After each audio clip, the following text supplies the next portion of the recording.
Today's sponsors are Angelo's Interiors, specialising in kitchens, bedrooms and bathrooms. Go and visit their showroom today in Gillingham. Their web address is angelosinteriors.com. And De Medici Associates, Chartered Structural and Civil Engineers. Based in the UK with a worldwide reach. Visit their website on demediciassociates.com.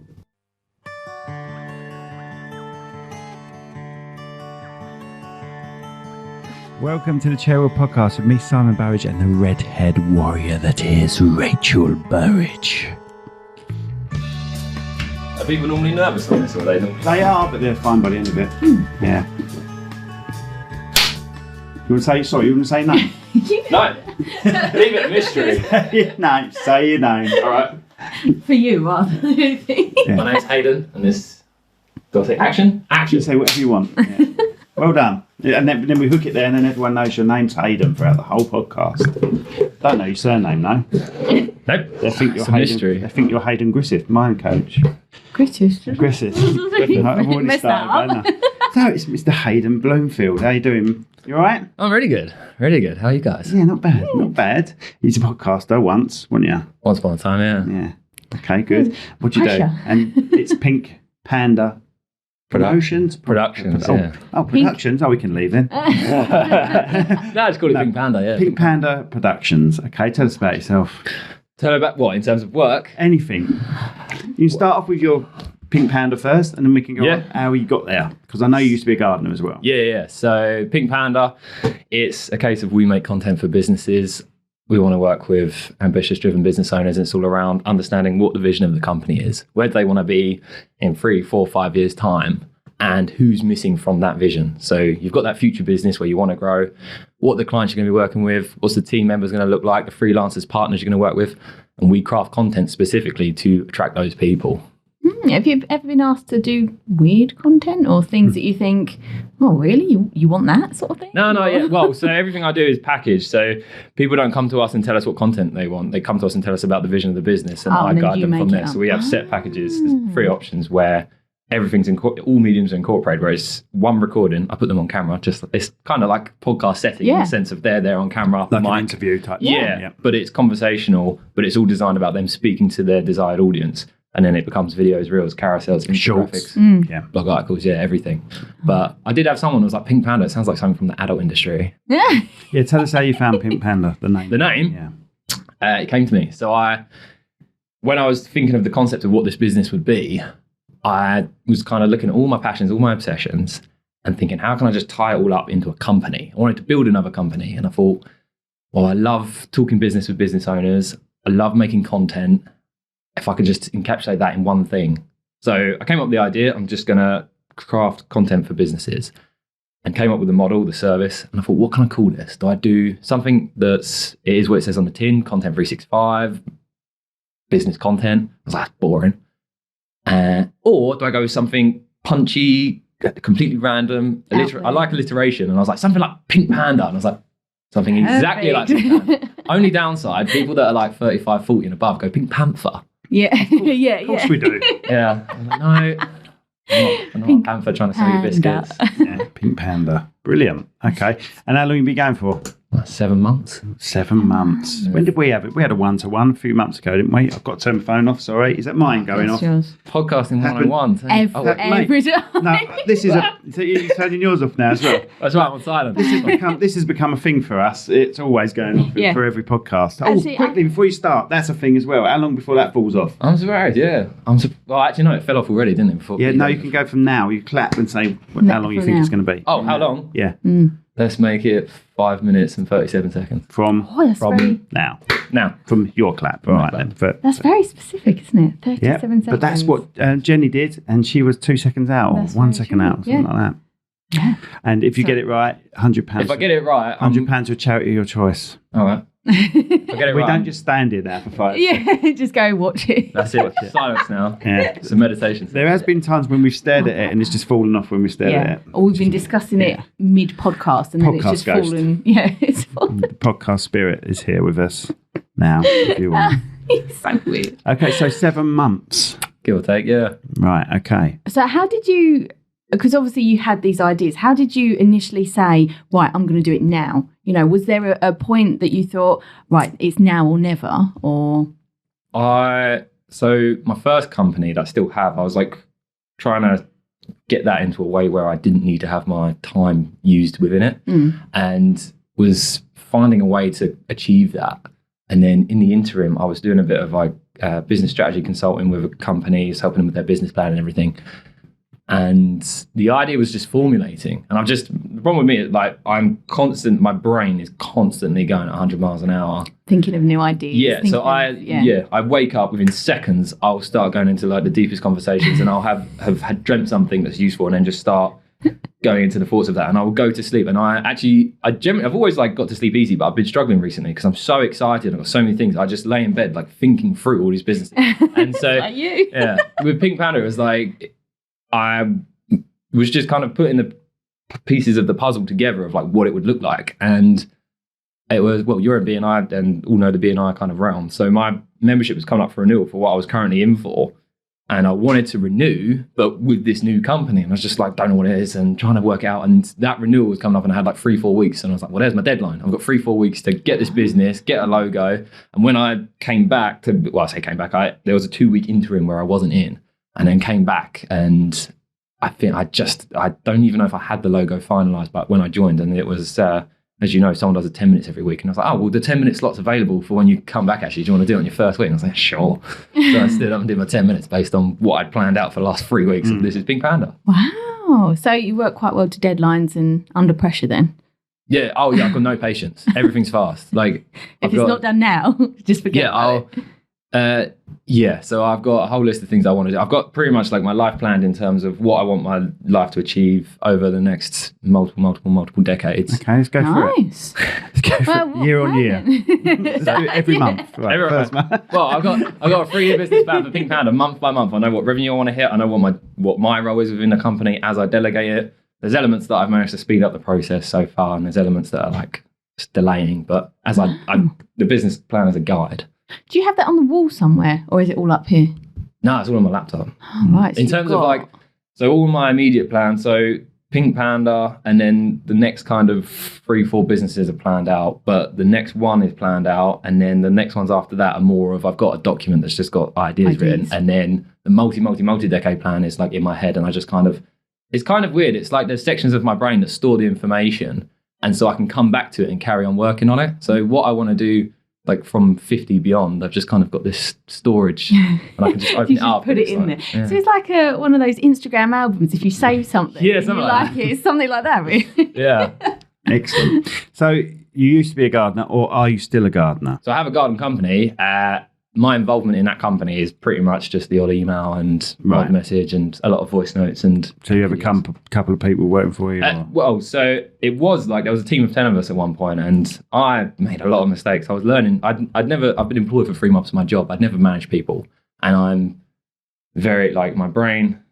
A lot of people I've met have said I'm autistic and like off the scales autistic. I probably am.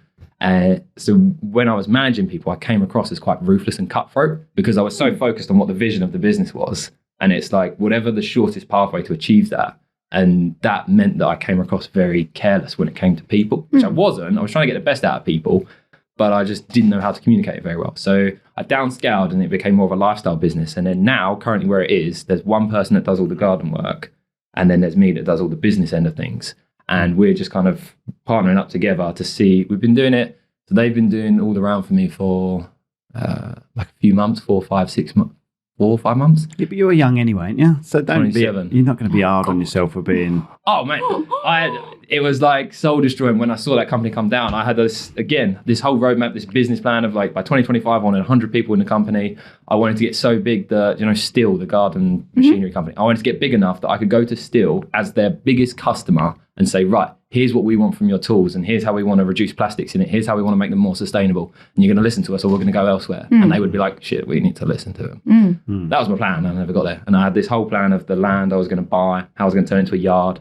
I had this little this plan of like homeless to horticulturalist, where I was going to buy tiny houses and then help the homeless, and they could live on site, learn how to garden, become a gardener. So you haven't got there because you. Sorry, Rach. No, I was going. It's not failing as such. Yeah. Well, I've taken elements of that plan and altered it to. Yeah, it's more of a. What do they say? It's first attempt is learning. That's it. That's what failing stands for. Plan, first check, and attempt. First attempt is learning. So it's all about the learning. The learning curve. Or don't do as I do. Do as I don't do, as you, for some bizarre reason, say.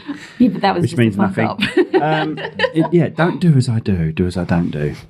Good, isn't it? Is that a motto you want to take So with you? basically, Don't do as she does. Me, but don't copy me. Yeah. So don't copy me. Anyway, what was I going to say? So, did you fall out of love with the gardening business? What made you? Because you'll get there eventually, obviously. Yeah, I was very impatient. I wanted to get there too quickly. I hate gardening, so I didn't want to be on the tools. I hate gardening. Yeah. Right, so that is a reason to stop the business side. Well, yeah. So my family's always been quite green-fingered, and grew up like watching Alan Titchmarsh, Gardener's World. I was always in the garden. I was always outside, very outdoorsy, and I started to say they were ogres. All ogres. And like, I enjoyed gardening initially, and I found a lot of satisfaction, but my obsession became the business. And as soon as I started taking on people and learning, it was all like going to B&I. I went along to that, and all these business people, I could sit and learn, and I just couldn't believe I could go along and like, wait a minute, we're encouraged to have coffees and like get to know each other and talk to each other. I was like, so I can sit down with business owners and ask them questions. And from there, it was just business is my obsession. Here's now I'm going to scale it. And what, like, it was that go of like, I'm going to be the CEO running this. And every day that I wake up and I'm not the CEO running it, I'm failing and I need to get there. So anytime I was, so it kind of the psychology within my mind was gardening represented failure. So anytime I was mowing the lawn and pruning the plants, it was because something went wrong. I was covering for someone had quit, I hadn't been able to hire someone in time, whatever it was, I was covering someone. And it meant that therefore I wasn't doing the thing that I need to be doing because I was gardening. So it became failure. And then when I changed it to a lifestyle business and I was going out like doing 3 mornings a week, then still in the back of my mind, anytime there's a mower in my hands, it's failure. It's gone wrong. So I can't remember what your question was now. I haven't. I kind of got off on the spiral of thinking of that. So what did you then... you've obviously gone through education. How you didn't know what you wanted to be at that age, or you did, or my education was in fine art. So right. I'm a uni dropout. Well, they lost my work and failed me, but nice.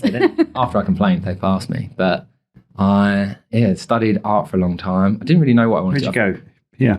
I went to UCA Rochester for 2 years. Hey! In art? Yeah. Yeah. You do your foundation degree and then you specialise in what you want to do. Yeah. And that's when I went down the photography route. Yeah, photography and media arts. Photography and media arts, yeah.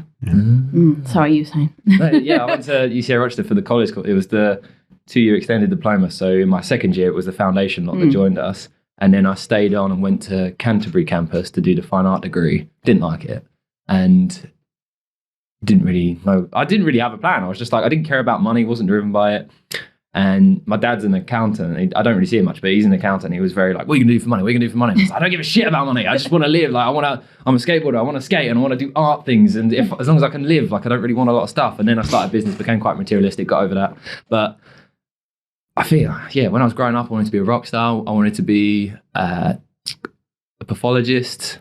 But then I realised you had to go through, become a doctor. If I took no gap years and studied, I'd be like in my early mid-30s by the time I qualified. And I was like, bollocks to that. Yeah, it's sort of like a 7-year degree to be a doctor. Then you have to specialise in something exactly. which is 3 or 4 years. And something you have to work with the living to be able to work with the dead. Yeah. And then I wanted to be a firefighter, but I didn't get in. And I was just trying to find a job. And I worked as a tree surgeon for a bit of pocket money or whatever, my first client, I was employed at TGI as a Blue Water for 3 months. But then, after uni, when I came out of uni and that all like fluffed up, I was thinking, what the hell am I going to do? And I'd done the tree surgery as like in between, as I said, for pocket money. And the tree surgeon that I worked for, the week that I came out of uni and was kind of like at home, head in hand, like, what am I going to do in my life? He rang me and was like, I need someone tomorrow, what are you doing? I was like, nothing, nothing at all. So I carried on with that. And that's just where I was working with him and where it was his business, me, and then like other self-employed people that just help out as and when. I was involved in every element of it. Like he would talk to me about quoting, he would talk to me about the running costs. And So the he was a little maintenance. bit like your mentor almost to get into the business industry, showing you little tiny aspects of it and saying, Yeah. do this. And Yeah, there was a lot of like, he taught me loads. And then when I started my business, it was kind of like the opposite of, I was looking at the things that he was doing. I was just like, no, why are you doing that? So then I changed it in my business and did it a different ways. Like little things, just like when he would give a quote, he would just go, right, there's the quote. See you later. If you're interested, give me a call, and walk away. And just as soon as I started a business and then was learning about the process of sales and how to close and that kind of thing, I was just like, no, you never do that. You give the price and then find out any objections they have and handle those objections. Yeah. But it was more of like an alpha, like you come to me proud thing. Yeah, like, right, I'm going to give you the price and walk away. Whereas, well, some companies set their price and that's it. That's their price. You take it or leave it. You know? And maybe he was in that position where he could do that, take it or leave it. That's you know, because some people was, you know, especially, you know, photographers, they can go from, you know, like a £300 wedding to a £10,000 wedding. Yeah, you know.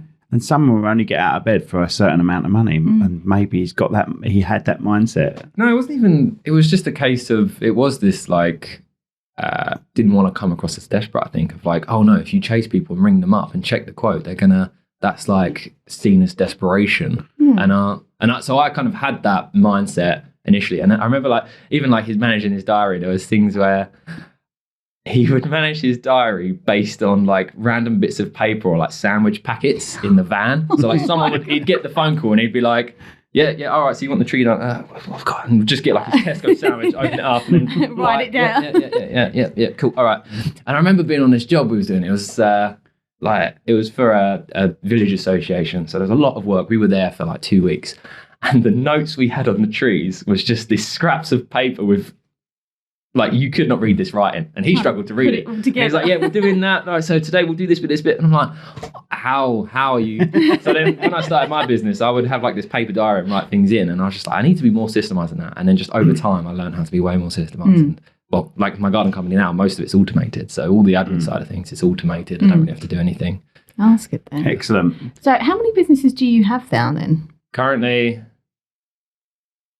two that make me money right now, and then there's other things that have just I've had others that have just like floated by, and I'm very much like, if I get an idea and I want to do something, I'll start doing it and put the pieces together and then quickly decide if it's going to be worth continuing. And so I've had businesses that I'd like start and experiment with in the background and then close them down within like a month just to test the waters with.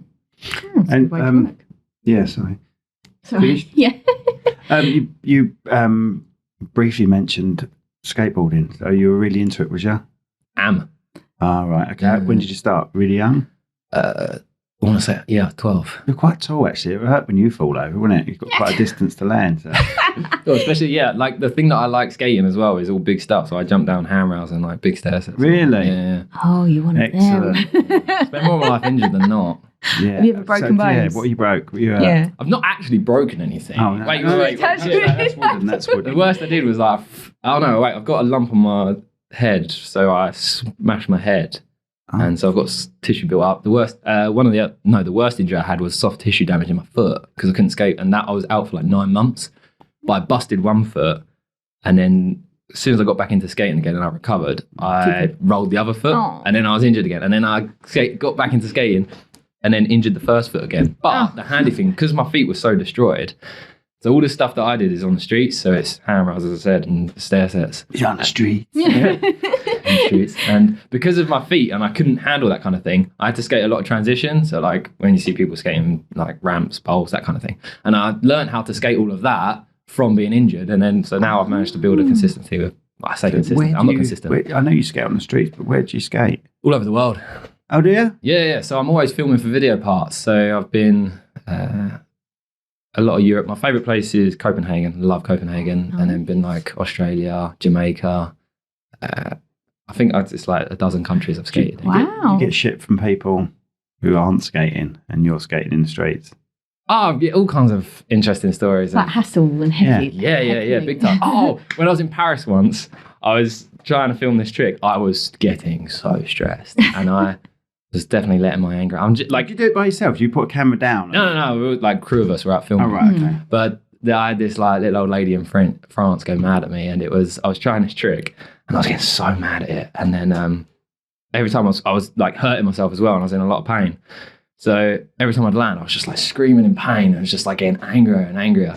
And then explain the trick first. All right, so it was like this bank with a rail, and where you'd think I was trying to do a trick on the rail and come back into the bank, which you'd think, if you want to have loads of space, you can run, go as fast as you can and get on the rail and come back. But it wasn't. It was like this narrow space, way, so I had to carve in and to get up. So it took me, as you know. So it was hard enough just trying to come in. I was just trying to go as fast as I could, carve in, and I was just like slamming to the floor. But then, it was awkward as anything.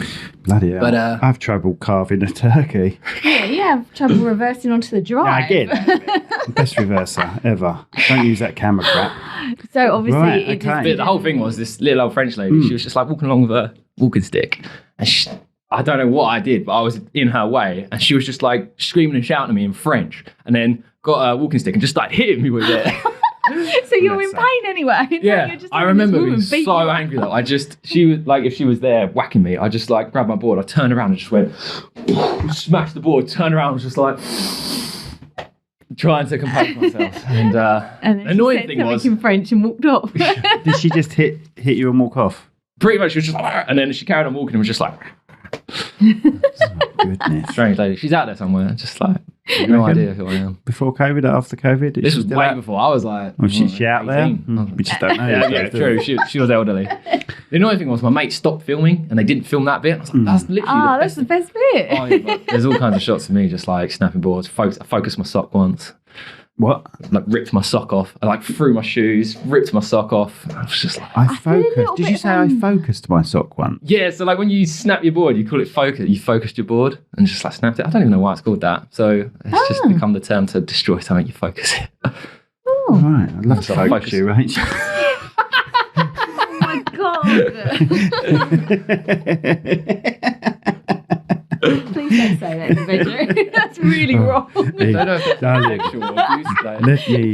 let me focus you. It depends how he says And then you said something about a sock. Ripped your sock off. Yes, I ripped my sock. Yeah, that was like. What's your sock? Your socks as in socks? Yeah, that's in socks on my feet. So you broke your board and ripped your... Oh, right, the board ripped the sock. No. This is a trick that I still haven't done to this day. I've been trying it for... God, I feel so old, Ray, listening to this geezer. I've filmed like 5 or 6 video parts and I've tried this trick in all of them and I've never managed to do it. And yeah, one day I was there. It's like a lot of high pressure things in it because it's... Do you know Brompton? No, Bromley. It's the hill, the bridge on the M2. Mm-hmm. Underneath it, whatever that area is called, Brompton. Oh, is that where we go? Like near the cinema in Rochester, that sort of. Yeah, that sort of area, but in the village. With the it's got huge banks underneath over the bridge. the other side. Yeah, over the other side. There's some huge banks. Is that where we go for the walk? Like probably, yeah. Borstal. Borstal, that's it. Borstal Banks. Yeah, that's what we call it, Borstal Banks. But yeah, there's a trick there I've been trying for years, and when I go there, it'll be like a 2-3 hour session of me just like at the top of this thing coming in and trying to trick. And like when there's constantly cars coming, so you have to have multiple spotters. And then there's this whole thing of, because I'm so far away and all I can smell up there is fumes and bird shit. And I'm getting covered in soot and dirt and all sorts.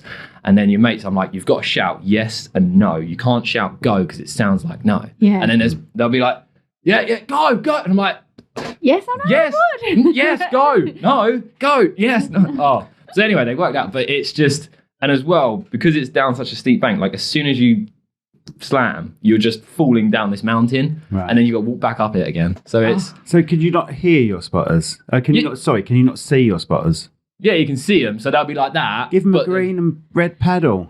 Do you think we are that prepared? Yeah, we need like a high vis and giant paddles. Or a yes or no sign. Yeah. Say yes and then no. But yeah, so I was trying this and it like 3 hours in or something, and it was just getting too angry. 3 hours trying this one trick. Yeah. God, and every time doing it, going back up the hill, doing it, going, it's a big hill as well. Like, you must be exhausted by the end of it. I'm exhausted. You do it. I still haven't done it. I've got a video part coming out in December, so I'm praying that it's going to be in that one. So have you got like a YouTube page for your skating? Mates have, yeah. So it's all filmed. Oh, right. So you do it all as a group? Mm-hmm. Yeah, and then go on skate trips, and I'll go on my own skate trips and stuff. And you just do skateboarding, you don't do like inline skates? No. So if you can skateboard, I'm assuming you can snowboard? I've been a few times, yeah. But I snowboard like a skateboarder. So well, snowboarding in theory is like yeah, very similar, but because you're using the back leg, aren't you, to turn? You definitely are in snowboarding, and I was told by a skateboarder. It's like your shoulders, isn't it? Yeah, but when you're turning, you're controlling with your back foot. I don't know. I'm not a very good snowboarder, so But I was told that by I managed to. I haven't snowboarded much. I skied quite a lot, but I've managed to snowboard in Banff or something like that. And I was stacking it all the time. Yeah, but I did one run without stacking it. Well, you meant to stack it on a snowboard anyway. Let's be honest, right? It's a lot more forgiving on a snowboard. But you go down hard because once you catch the edge, the front edge, you're gone over. Yeah, that hurts. And I was catching the edge for a lot. But as soon as someone told me that I'm a skateboarder and I sort of controlled my back foot, whether that is, I don't know whether that's true or not, but that's what he told me. Like he's steering and using more the back foot than the front. Once I've worked out that the front is just staying put and you're doing all the weight with the turning with your back foot, I went down without falling over. And then got off of it and got back on skis. And that was 20 years ago, so no, I can't. The thing I noticed snowboarding was, so like, power sliding on a snowboard. Yes. Like, do the same thing on a skateboard, you'll power slide. But on a snowboard, it's more of just like turning your shoulders in and you just relax and just let yourself power slide. Okay. Whereas on a skateboard, it's urethane on tarmac. So you can't just, you have to shunt your feet into it. And that's what happened. So I was like bombing it down this slope, got to the bottom, and then one of the instructors or staff there was just like, "Are you a skateboarder?" And I was like, "Yeah, how do you know that?" He's like, "I can tell because when you're power sliding, you're forcing it in and you're using your legs." He was like, "Just relax, just let your shoulders turn you in." And I can tell, that's how I can tell you're a skateboarder, because you're used to doing that because of the urethane on tarmac. I was like, and then just started relaxing more and chilling. And so are there different style wheels, ones that are a bit more slippery than others? Yeah, you get different styles based on what you're doing and everything. So a lot of skateboarders, like filming street, you'll have really hard wheels. Yeah, to take the punishment, I imagine. Just so you can slide, so you can power slide and you can do tricks. So the harder wheels will be slipperier than the grippier ones, obviously. Yeah. Right, okay. Have you got one of those electronic ones like Joe Wicks has? I've seen Joe Wicks just all the time with his family. You've seen Joe Wicks, all right.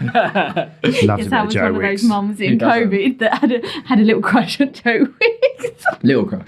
Yeah. Massive crush. Well, he was the only guy on TV that all the mums could look at, wasn't he? You could look at me. Come on, kids, you've got your Joe Wicks. Joe Wicks. And then you're sitting there going, Joe Wicks. No, but he's got these electric ones that you just literally control. Scud along on, Yeah, and they look really good, but I know that if I had one, I would so fall off and break something. Sorry. I think, right, okay, what should we talk about now? Let's ask you a couple of questions about your new business. Say I'm a client. I need some... If you want to be a client, you can be a client. It's fine. Is this one of your sort of... I'm giving him a scenario. A scenario question. So I'm a client. I'm coming to you because I've got no presence in the internet world. Yep. Social media world. Yeah. I'm like, help me out. What am I going to do? What can you do for me? Within the space of a few hours of your time, you can have over 100 pieces of content designed to build your business. So that's you shooting them, interviewing them. Yeah, so 2-step process essentially. Once they've said yes, is discovery, and I've got Pink Panda has a framework we go through, and that's just extracting all the wisdom and knowledge from their mind, and in a way that we can position it to be directed at that dream client or the dream staff, whoever it is they're trying to attract, who they need to grow their business. So we have the discovery, and then the recording. So I did there's a little tagline I use of like 1 hour, one conversation, one entire year's worth of content. But that 1 hour conversation is governed by how well they take to being on camera. So some people, it's like you sit down and they're like, okay, what do I do? I forgot. And then it takes like half an hour to get through. So oftentimes like the first couple bits of content we're recording take just as long as all the rest of it. Where they just get confident. Just got to relax. Experience with people on camera. Well, we know that from doing this, don't we? The amount of people that come and go, I'm really nervous. But as soon as they sit down and they don't realise there's all cameras here, you just talk to us and it's so more chilled out. Exactly. Now that I've pointed them out. But the amount of times, because you're having a conversation like this, you don't really look over there and think, I'm being filmed. All I look over there for is to see did I push record? That's all I do. The mic's turned off. No. Am I we should be called there, you know. That's So all. you must have, with your business, is a good social media presence then, or do you sort of feel It's only a that few months old, but it's something that but I'm in learning. theory, you don't need the social media presence as such, because it's the social media presence for the company Yeah, so it's... you're creating or you're helping. So he can use that as well for... Yeah. Is that what you're trying to say? Like he Well, can kind. use Do you that have a bit of as- Pink Panda? Do you have a bit of Pink Panda? Sounds like we're doing drugs. Do you want a bit of Pink Panda? Do you have a little bit of an advertisement in their shorts? No. Well, so in writing the blogs, I did in one of the clients I'm working with at the moment. We're very synergetic in what we do, and they're a web developer. And then in the blog article, it was talking about certain things, tips and tricks, whatever. And it says about having the content, and I was like, do I not? I was like, yeah, I'm gonna. And in the blog article, I said, like, and if you don't have enough content for us to build your website, you better go talk to Pink Panda. Right. But They're all right about it? well, they'll find out when they read it. They probably won't. Get an angry call. But when it comes to social media, I feel like there's kind of two reasons. Well, there's loads of reasons, but in terms of a business, there'll be two reasons you're on social media. One is to go down the route of insane growth and to become like social media is your marketplace. And that's more like if you're a product or if you've got online things and you're not tied by geography. Whereas I don't want those people at Pink Panda, we want those that are like service-based businesses in the area, because Pink Panda is born out of what I had from, or Pink Panda is born out of what I wish existed in my first company. So I was making content for my business, and initially it was just, I was excited. This was my baby. I wanted to scream and shout about it. I get the vans, livery and everything. I think, oh, I'm gonna make a video. I'm gonna stand in front of my lovely new sign written van, and I'm gonna what am I going to talk about? Well, clients are always asking me this. I'll just make a video on those questions. Frequently asked questions, So I would, stand in front of my van, answer their questions, put that into content, and then make articles, write about it. And I just wanted loads and loads and loads of stuff about my business. And obviously the vans are bright yellow, you can't miss them. So I started within the local area, I started building up this reputation. And it was like, oh yeah, the yellow vans. I'm now, oh, you're the Pink Panda guy. I've started to find that's the reputation that follows me. But with the content, I started to discover that I was going around to people's gardens, and I would ask, have you had a gardener before? You're going to get some other quotes in, as well as many other questions. But what I started to find this theme of was people were saying, yeah, we was going to get a few quotes in, but to be honest, we got a few recommendations, and then thought we'd research the people. We came across your profile and like looked on your website, and it was just so many helpful videos, especially one about pruning the roses, the pride and joy of our garden. Clearly you know what you're talking about. When can you start? I was like, oh, this content's actually pretty valuable. And that's what I was learning in this business. And I was thinking, I was trying to put energy into making loads of it. And it was just, right, every question they've got, any question that they should be asking, or even like if they're looking for a gardener, what questions they need to be asking. I'm going to make content all around this. And it was just building my business for me, because then it was an online portfolio that people could see what we're doing, and they could gather a rapport with us and build trust in us before they even met me. So by the time they meet me and talk to me about their garden, they already know me better than any other gardener they can get quotes in from. Absolutely. And so that's what Pink Panda is all about. It's about doing that for other businesses. It's not about likes, followers and comments. I don't give a shit about that. It's like, when your prospects discover you, what are they going to learn, and how well can they build that trust and rapport, so that when you go and talk to them, they're like, you're who I want to work. You are the authority. It's literally what we're doing this for. Yeah. Yeah, exactly. We're doing this because, you know, we work intimately with a bride and groom. Yeah. On the biggest day of their lives, you know, that sort of thing. I think they'd much rather know the character of the two idiots that are filming them, you know? So that's why we do it. And Idiots at the in same life, time, not at shooting weddings. Yeah. Complete geniuses. oh, no, shit, it's shooting weddings. No, we market it as who is behind the brand as such, Yeah. right? And you need to know the people behind the brand. So it's not just us, it's people like you we get in, you know? Find the character behind the brand. That's what it's all about. So that process must be exhausting Yes. when you don't have someone like you who can do that for them, having to still do the day job, still put the content out. That side of it. And you're is writing the too blogs separate. for them, aren't you, as well? Everything. So literally, from a client's perspective, the whole thing, with everything in my life, it's maximum output, minimum input. So maximum output for them, maximum ROI, minimum input of their time. So I can deep dive into their business as quickly, as efficiently as possible. Like, I think of my role within Pink Panda predominantly, although I do everything at the moment. I've got my first team member starting this month, but at the moment it's all me. But I just think of myself as Pink Panda's a factory. There's clients come in and out they go with their happy face and their new content. My job is to walk the factory line, every single process, and just delete. and then see what is the minimum we need in order to achieve this, so that the client can come in and they're out. Yeah. But what they've got is a huge impact and great results. And it's not just about having the content. It's not specifically about, right, here's all your content. Now, by uploading that content consistently over time, you're now going to, like, yes, you'll start to get more sales as a result and more interest through social media, but it's fundamentally how you communicate. And that's like the clients we've worked with, like our first client got an ROI within a few weeks because it wasn't the content specifically, it was the process of being Pink Pandaized. Hopefully that'll be in the Oxford Dictionary one day. Pink Pandaized. Pink Pandaized. By being Pink Pandaized. We might have to make one of those. Cherrywood Productions. Cherrywooded. No. Cherrywooded. That doesn't work. I've been cherrywooded. No, that's gone down the sexual route again. Let's not go there. Don't worry. I'll be focusing on you later. So it's your big day. You ready to get cherrywooded?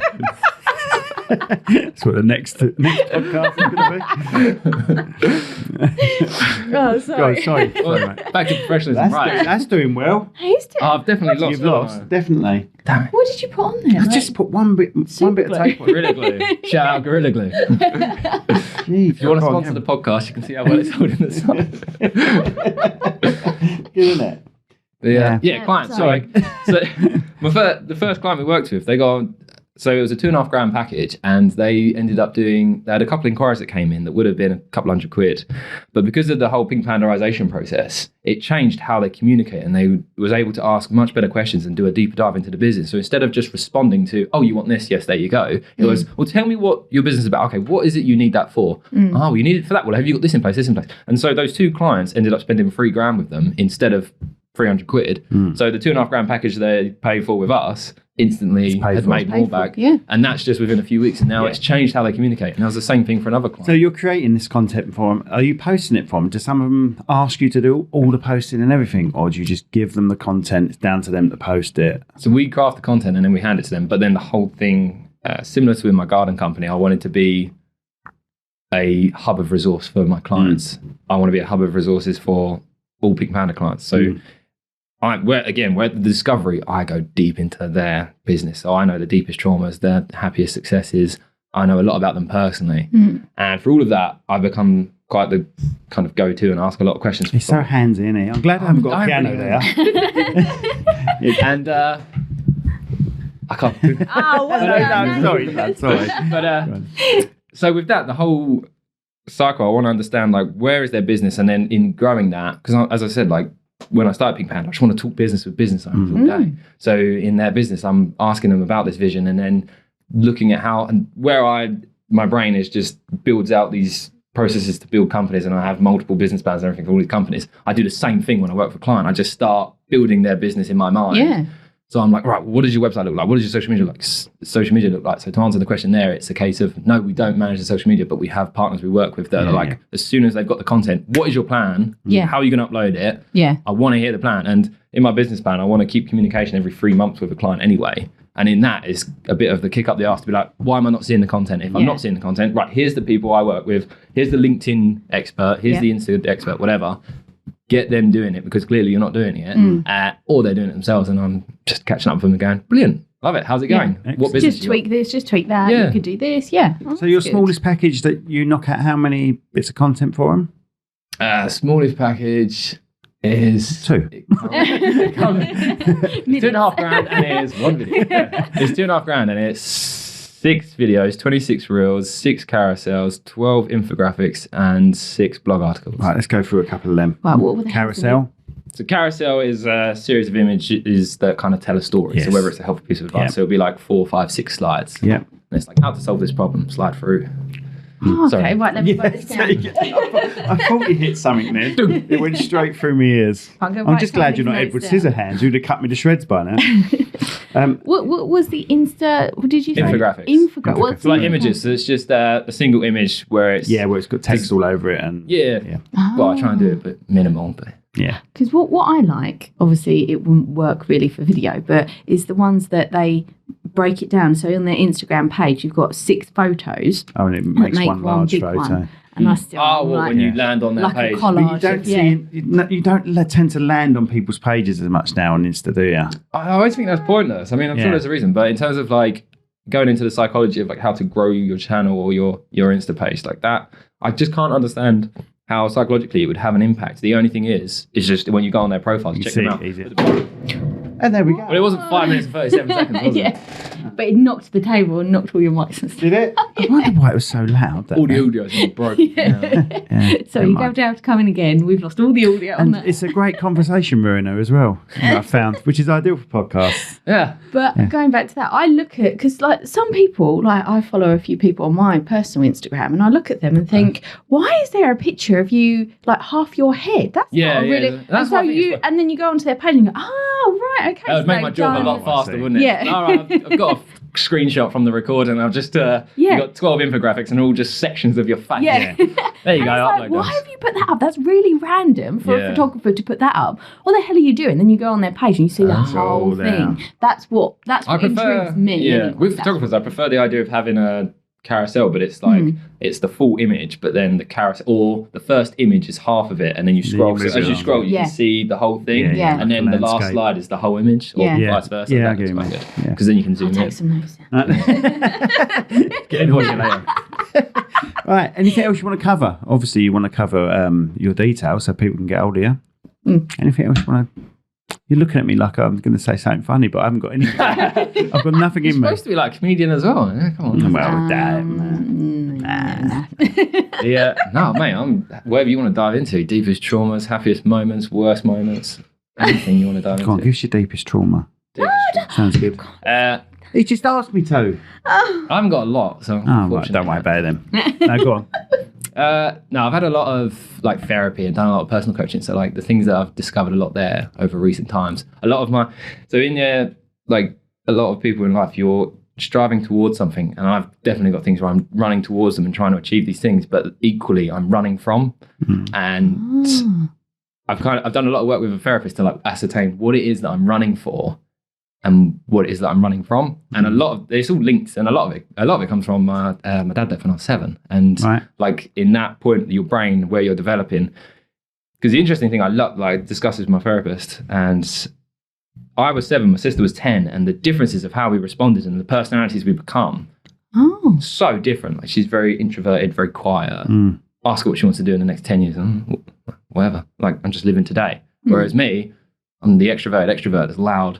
You ask me what I want to do in the next 10 years. I'm like, 10 years? I'm like, what about the next 100? I've got there's a plan. Yeah.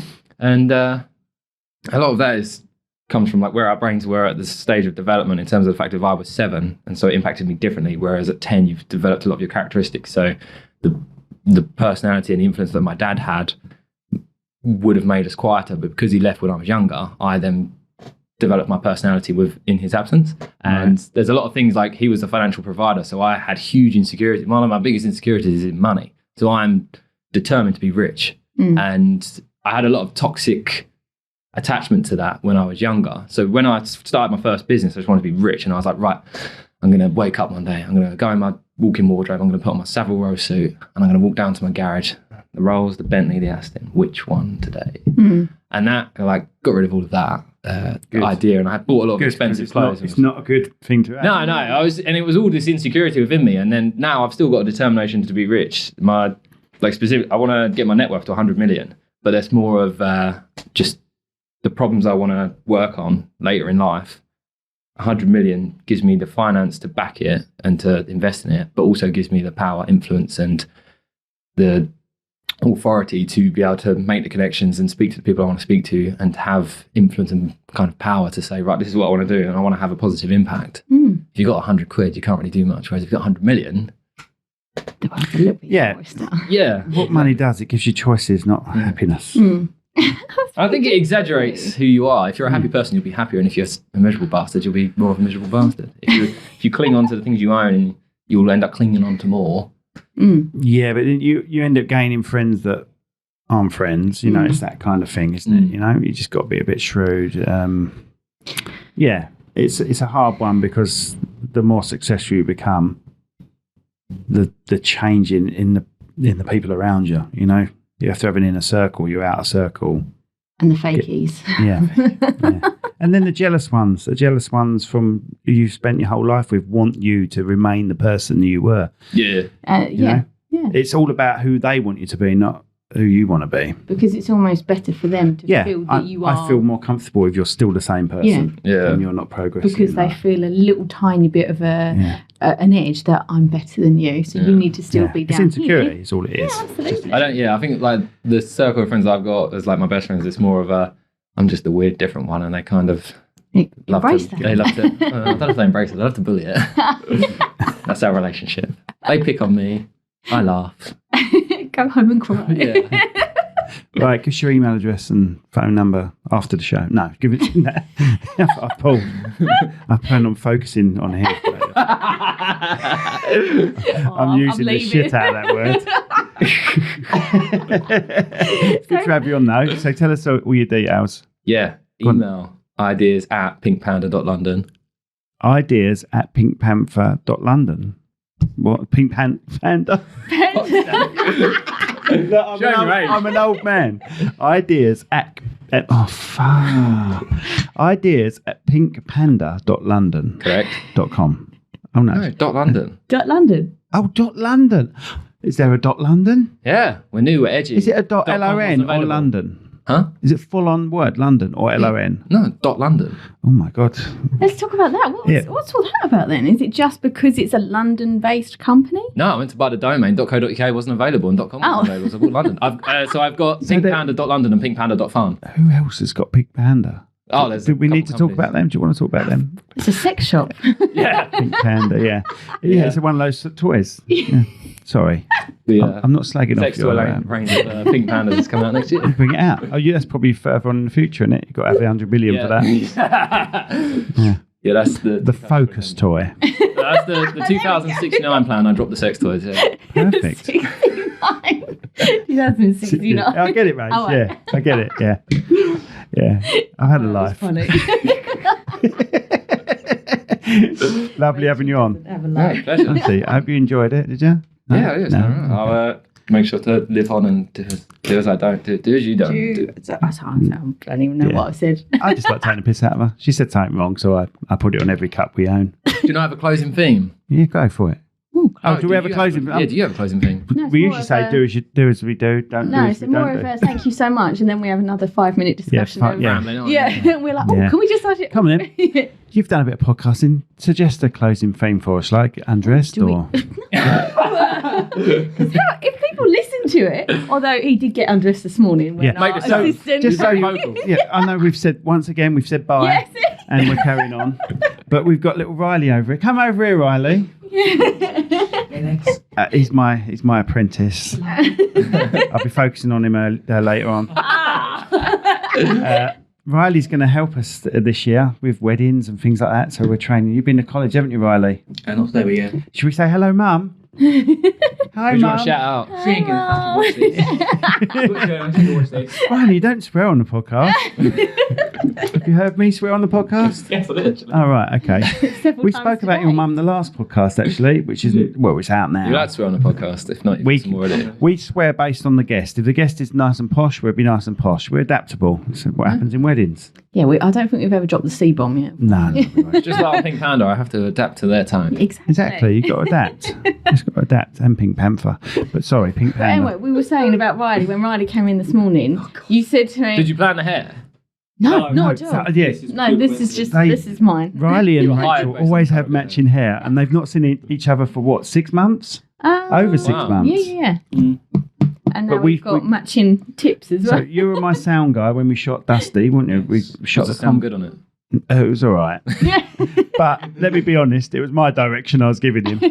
I just didn't want him in the shot too much, but we got through it. It was all right. It was hard going, wasn't it? The location, the guy doing the locations, I won't mention his name, but he's the writer of Dusty. he chose locations next to building sites and stuff, which was hilarious. So, yeah, with one shoot we'll be quiet, next shoot they'll be Fucking planes go by. So it was hard going anyway. It was hard going, but you helped me on that, didn't you? Then you both had red hair, didn't you? And now you've both gone for the old blonde tips. Would you ring each other up? And What are you wearing what are you today? doing? It just depends on what I can afford and whether I'm going to be Oh, Mum, blame Mum. Blame Thanks, Mum. Always blame Mum. Mum, everyone, is Vicky. Sometimes call her Vanessa for some bizarre reason. Do you remember when we had a meeting with her once called her Vanessa? Oh, that was anyway. Hi, Vanessa. Yeah, and her mum's Vicky, who we were speaking about with Natalie last podcast. The week before, yeah. Works for Natalie. All linked. All sort of. Anyway, so you're coming on board with us. You're going to edit this podcast, aren't you? So if it's crap, it's Riley's fault. Yeah. Make it good. Take everything I've said and make it great. Take everything you said and make it great. Yeah. That's a I'm t-shirt. just still, that's true. Focus on it. I'm still just trying to picture an old French lady beating you up. Oh, yeah. Oh, yeah. French lady beating you out. I wish I Perfect. had to clip it out. That's it then. Mrs. Riley, thank you so much. Yeah. No, we were disgusting. What are we still talking? Oh, yeah, no, well, we were Your discussing camera's the turned off, Hayden. Riley. That's why I kept mine rolling. Oh, it's timed out. Yeah, we gave Riley. We only film with one camera, but we gave Riley. Is it? It times out after half hour, doesn't it? Yeah. That's also how I knew how the thing hadn't fallen off. Do you know that's all to do with taxes? Hmm? Do you know that's all to do with taxes? The reason they time out at 30 minutes is to do with... Yes, it's to do with that being a camera, not a camcorder. Yeah. So Yes, but Lumix usually go unlimited. I've got other Lumix. I'm quite surprised that Lumix is makes it 30 cheaper. minutes. 30 Does. taxes, yeah. Yeah. It might have been you that told me that actually then. It's I don't know if I told you that, but it's also I often have a habit of they just blame it on ignoring the facts overheating. that they told me. You know, some cameras do it because of overheating. Shall I let Riley sit down? Yeah, you sit down. Yeah, go. You may leave. You may leave, Riley. What do you enjoy most about podcasting now that you've done it a few times? What do we what? Enjoy Oh most? God, we're getting interviewed. Oh God, I'm scared now. Right, we've got to be serious. This is the extra hours no, now. we were also talking about how to close it. as Yeah, well. we'll talk about it. But we enjoy meeting the people, learning behind the character or behind the front of the person. What might the brand, brand. the brand behind the brands, the people character behind the brand. brand's really good. And some of their stories, like their background stories of how they got to where they are, Yeah. like you're sitting there going, oh my God, I never knew that. And because obviously if you're in a B&I meeting or if you're just having a drink or something like that with them, they wouldn't go into detail about, oh, this is how I started my business or I had such a bad childhood that it turned me into this and then that made me progress into this. And you just look at them and think, oh Yeah, a my lot of God, business I would owners never are business have- owners because they're insane and they've got a lot of trauma. Yeah, That's because they can't work with others. That's fascinating conversations. And like, some fascinating. Well, like in BNI, especially like some one-to-ones I've had with people, and well, as you like to go into the route of like making it 18 plus, but like I wrote a book when I was younger, and from that I ended up in one-to-ones. It would come up, and then that dive into all kinds of. He wrote a book. We didn't know that. No, you didn't. What was the book about? It's a series. It's a series of short stories. Don't laugh at your own book. It might be good. Go on, carry on. Well, What are the short stories? Is it adult or? yeah, it's all based on sex stories, and it's all based on different fetishes. It was hello. What's it called? one. How old were you when you wrote it? How old was I? I was like 20 and released when I was 21. Okay. It was You released when you were 21. Well, What was you reading the published book? Oh, right. published it when I was 21, and it was. You went straight over, did that? Not literally. Sorry. Oh, I got it. Go on. Right. So, how many did you make? I just wrote one. I had notes down for the second one and probably the third one as well, but I just never got around to it. I've written other books as well, like business books, and just never. I wrote a book called Off the Tools, and it was all around when I was building my business and I was trying to get off the tools. Right. I started noting down the whole process of it, and it was like 25 chapters, 7,000 words, and just never published it because I never got to where I wanted to be to release it. And then I've started writing another one since. And You should have made 50 of those sex books, and every book would have been a slightly different shade of grey. No. No? 50 Shades of I did get someone that read it said it was written better than 50 Shades, and I was pretty proud of that. Oh, that's good. For a 20-year-old. Yeah. You know what I mean? It's not bad going, is Yeah, it? because the woman that wrote 50 Shades was clearly a woman that needed to have sex, I think. This was just her impulse of just, this is what I need, so I'm going to write it all down and then sell it as a book. I've never seen you so keen to go to the cinema when that came out. Anyway, how do you suggest we end the podcast then? This would be fun. It's a hard sort of, it's just like a, right, you finish the conversation We just, and then... I like listening to Joe Rogan. I'm watching Joe Rogan. It just finishes it. Thanks a lot. It just gets them high and drunk. Yeah, that's true. Yeah. So we go with the same thing where there's no time limit. Yeah. And Well, I'm available for the next 8 hours. Oh. I was hoping to knock this off. Focus. There's no time limit, and we just end it when we end it. But Yeah, do what you want. It's your but podcast. what we seem to do is say bye and then talk Like for we another have, yeah. half hour after, which is good, isn't it? So how would you wrap up a podcast if you were doing it? If you were doing this, we say, I wish they should wrap it up like that. I'll get my notepad out again. Get your pad out. Wrapping it up. Do you know what? Your notepad is seen on there, so don't put that there. There's also nothing on it. Yeah. No, It's when she's put, he's an idiot on there. Don't like it. Wanker. I'm just holding it. Go on. Sorry. So Don't put your notepad there. if I was structuring a podcast, I think the way to close it is something that you want the guests. So, like, in their psychology, they will remember. There'll be something that will be like the start will be significant, how you make them feel from the first moment, and then there'll be something within that draws out as this key feature, but then the ending will be the last memory they have of being on the recording. So I try and think of something that's going to elicit a particularly powerful emotion you want to extract from them, and that may be good, that may be negative, that maybe they want to come back, that maybe they want to talk about. Oh, you mean to the guest? Yeah, so for the guests, for to the last, the guest. Yeah. So Okay, the that's emotion we're bringing out in them that they're going to go home with and remember. yeah. I asked them like a deep philosophical question that they'd have to sit and go, oh shit, I've got to think about it. Okay, let's ask you. What's your favourite colour? Black, obviously. All I wear is black. I like a lot of black. I like wearing black. And on that note, we can end it there. There we go. How was that? Will they remember that? For all the wrong reasons. For all the wrong reasons. Yeah, I do wear a lot of black. Do you wear a lot of black? But for a woman, it's you look at it and think, oh, it's slimming. Okay, but there's nothing of you, and you think you're fat every day. It drives me nuts. There's nothing of you. What else? So Any other ideas? Let's think of a question for you. A philosophical question. Are you right to grab photos on my phone as well while you're snapping photos? Yeah. I'll scream and shout about Charge him, Miley. Charge him. Yeah, they would be good if you're working in a photography, videography company. Feel free to play around with portrait mode and mess around with the focus. And all But don't look sorts at of the stuff. And then you'll post them on Instagram. Yeah, don't look at the gaff. You'll say Cherrywood Podcast and stuff, wouldn't you? No. I'm going to say it's Joe Rogan's podcast. I'm going to cry his face. With the bloke from Up posting it. I didn't thought of that. He looked like the bloke from Up. And you know, a flashback of him. I'm not that old looking. Yeah. No one ever agrees with me. When I say the flashback version, everyone goes, no, you're just the bloke from Up. I reckon maybe if we do one near Halloween, we should do like in a fancy dress, and you should definitely. You go need to some the giant Carl. balloons. What was his name? Yes. What is that guy's name in Up? Don't It's know. Carl, You isn't need it? some Is it Carl? Oh. Yeah, Carl Sure, I and thought- Ellie. Yes, yeah. Carl and Ellie. Okay. You need to dress up as like a Boy Scout. Yeah. Come on every now and then. Yeah. I've often thought of that. Get Riley dressed as a Boy Scout. No, we've got to end it there. Sorry, everyone. I've got to go before you started thinking bad things of me. Right, thank you for coming. Thank I you hope you so enjoyed much. it. I've been through this already. Yeah. I hope you enjoyed it. But we are actually going to end this one now, aren't we? Yeah, and I hope it's a success. There we Thank go. you. High five. There we go. Oh, we've never high-fived. Oh, we've always With fist Oh, bumps. yeah. He's changing it up, isn't he? Sorry, He's just changing it up, isn't he? It's just... Here we go. Thank you so much.